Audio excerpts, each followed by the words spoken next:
মানুষকে গুরুত্ব দেওয়া ভালো, কিন্তু অতিরিক্ত গুরুত্ব দিলে মানুষ নিজের মূল্যায়নটা হারিয়ে ফেলে।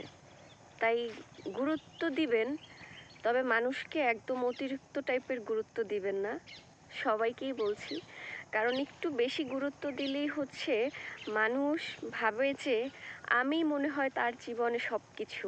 হ্যাঁ, আমি আমি যাই কিছু করি না কেন, তাতে কি যায় আসে, সে তো আমি কেন্দ্রিক। বাট এটা না, মানুষকে গুরুত্ব দেওয়া ঠিক আছে, যে যতটুকু প্রাপ্য তাকে ঠিক ততটুকুই গুরুত্ব দেওয়া উচিত। তার অধিক পরিমাণে গুরুত্ব দিলে মানুষ আসলে নিজের মূল্যায়নটা হারিয়ে ফেলে, নিজেকে একদম মূল্যহীন, ভ্যালুলেস বানায় ফেলে। কারণ প্রতিটা মানুষেরই একটা আত্মসম্মান বোধ আছে, আর সেই আত্মসম্মান বোধটাকে প্রত্যেকটা মানুষের ধরে রাখা উচিত। তাহলেই তার জীবনটা খুব স্বচ্ছ এবং সহজভাবে চলতে থাকবে। তার মানে ওইখানে কোনো রকমের সমস্যা হয় না।